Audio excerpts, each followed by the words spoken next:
Ya, pada Olimpiade Tokyo 2020 ini Indonesia mengirimkan 28 atletnya. Ada 8 cabang olahraga ya. Kira-kira seperti apa peluang Indonesia untuk mempertahankan tradisi emas dan memperoleh banyak lagi medali dalam Olimpiade kali ini? Untuk mengelaborasinya, kami sudah terhubung lewat Zoom dengan pengamat olahraga yang juga saat ini tengah menjabat sebagai Ketua KONI Daerah Istimewa Yogyakarta sekaligus Ketua Asosiasi Profesor Keolahragaan Indonesia atau APKORI, Bapak Joko Pekik Irianto. Halo, selamat malam Pak Joko. Selamat malam Mbak. Sehat Pak? Alhamdulillah. Alhamdulillah sehat. Pak Joko, kita lihat di sini pada Olimpiade Tokyo ini cukup berbeda ya kalau kita bandingkan dengan Olimpiade sebelumnya. Ini sempat tertunda 1 tahun karena pandemi COVID-19. Anda melihat penyelenggaraan Olimpiade ini seperti apa efeknya kepada kontingen kita? Ya, memang kondisi penundaan Olimpiade ya, yang waktunya cukup panjang 1 tahun tentu berdampak baik secara fisik, utamanya adalah faktor psikologis ya. Oleh karena para atlet yang sudah merancang sebuah program yang dipandu oleh para pelatih untuk menuju peak performanya itu di bulan Juli tahun 2020. Nah, begitu ada pandemi tentu para pelatih harus mereschedule training program sehingga men-switch performa dari 2020 di bulan Juli menjadi di bulan Juli tahun 2021. Nah, tentu di satu sisi menguntungkan karena punya jeda waktu yang cukup panjang untuk melakukan persiapan-persiapan ya. Tapi dari aspek psikologik tentu ini menjadi sebuah kondisi yang beridem, menyembuhkan gitu. Nah, sehingga sebetulnya ya berpengaruh tidak hanya pada pada kontingen kita, tapi pada semua kontingen.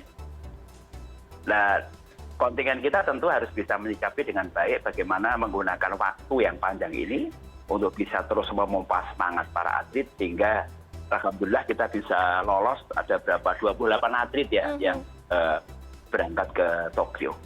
Kira-kira performanya kayak itu hingga nanti kita dalami lagi, Mbak. Termasuk selama pandemi ini kan ada beberapa atlet kita yang kemudian sudah berangkat ke Olimpiade Tokyo kali ini, tapi juga dengan yang tadi masih mengenai pandemi, yaitu mereka bahkan belum ada yang bertanding begitu di kompetisi profesional manapun karena mungkin ada beberapa kendala, Pak Joko. Ya memang benar.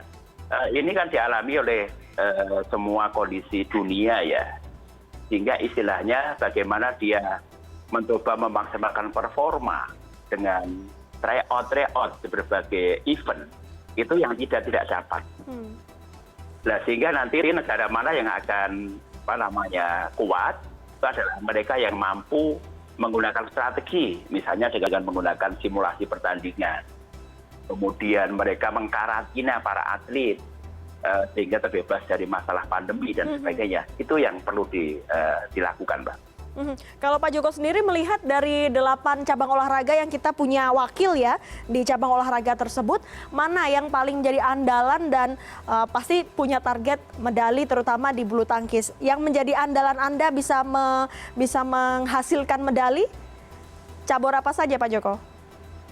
Ya, saya kira gini, kita mulai dari target dulu ya. Target itu ternyata pemerintah dan bahkan terakhir kemarin POI juga menguatkan.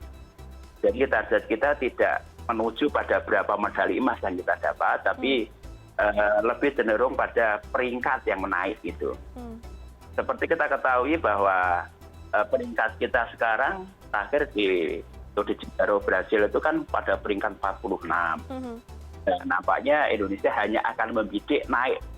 Bahkan Ketua KOI menyampaikan kemarin pada posisi ke-40 lah gitu.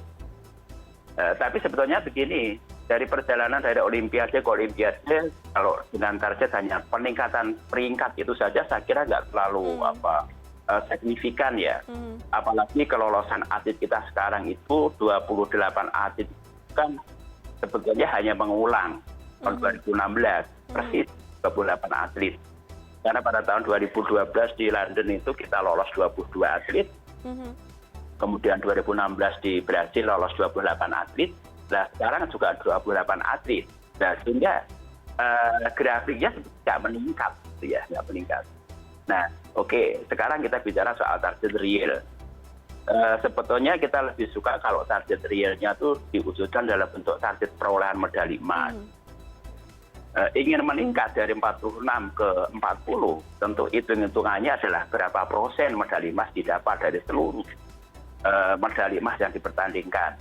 Nah, sehingga menurut saya paling tidak kita berjuang maksimal itu untuk bisa meraih medali emas lah gitu ya. Nah, peluangnya apa? Tadi Mbak Dia sudah sampaikan diantaranya bulu tangkis. Bulu tangkis memang masih menjadi andalan kita. Bahkan di antara cabang-cabang olahraga yang kita berangkat ke Tokyo, itu kan bulu tangkis loloskan ada 11 atlet ya. 11 atlet. Pada saat di Brasil kita mendapatkan 1 medali emas di ganda campuran, Liliana Natsir, Tontowi Ahmad. Dan nampaknya di Tokyo ini kita masih bertumbuh pada ganda campuran juga kita. Yakni Praven Jordan dan Latijeva ya. Jadi harapan kita ada di situ, kekuatan bulu tangkis gitu. Itu yang pertama. Kemudian yang kedua, kita juga punya target, meskipun ini cukup lumayan berat persaingannya. Di tunggal putra kan ada Anthony Ginting dan Jonathan Christie.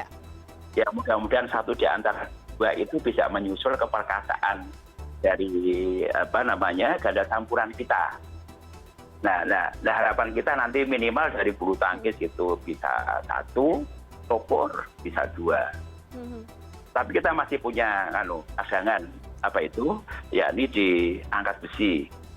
Angkat besi kan kita ada berapa 5 atlet yang lolos ya, 5 atlet. Ada Eko, ada Denny, ada Erwin, ada Windy, ada Nurul Akmal. Nah, di antara pengangkat besi itu yang punya peluang cukup tinggi menurut saya adalah Eko. Kenapa Eko? Karena dia punya pengalaman yang banyak. Bahkan dia sudah mengikuti Olimpiade yang keempat kali ini. Mulai dari 28 di Beijing. Terakhir kemarin dapat medali perak. Nah, ini melihat dari usia Eko itu rasanya Olimpiade terakhir lah yang akan dia ikuti lah. Nah, dengan kondisi Olimpiade terakhir ini dia punya fighting yang luar biasa untuk mentorehkan medali emas, ya, tinta emas dengan mendapat medali emas di Tokyo ini. Nah, ini merupakan satu peluang yang cukup besar juga untuk mendapatkan medali bagi kontingen Indonesia.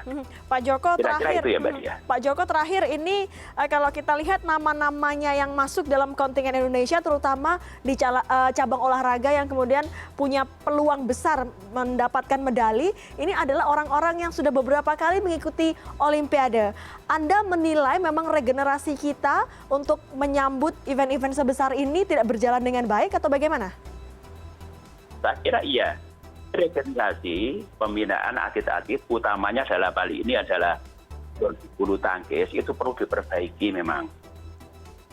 Sekarang ini kan kita memang punya satu pemusatan latihan di Cipayung ya. Harapan kita ke depan agar punya regenerasi yang cukup bagus seperti halnya yang kita lihat yang luar biasa itu Cina. Cina itu lahir di bawah pemain-pemain top dunia itu sudah banyak sekali itu. Nah, kita bisa menempuh dengan cara desentralisasi. Jadi buat sentra-sentra pembinaan ya semacam payung, tapi tidak hanya satu. Di kantong-kantong prestasi, misalnya di Jawa itu ada 2 atau 3, Kalimantan ada 1, Sumatera 1, Sulawesi 1 misalnya. Nah, itulah yang nanti akan membackup bagaimana kita bisa meregenerasi para atlet-atlet kita. Baik, tidak hanya kita bicara dialog malam hari ini, bicara soal kira-kira berapa mendapat medali emas, perak maupun perunggu, tapi juga soal regenerasi karena nama-namanya adalah nama-nama yang dulu pernah ikut beberapa kali Olimpiade. Regenerasi menjadi penting. Terima kasih Profesor Djoko Pekik Irianto sudah bergabung bersama kami, memberikan gambaran kepada kami soal kondisi kontingen Indonesia. Terima kasih, selamat malam. Selamat malam.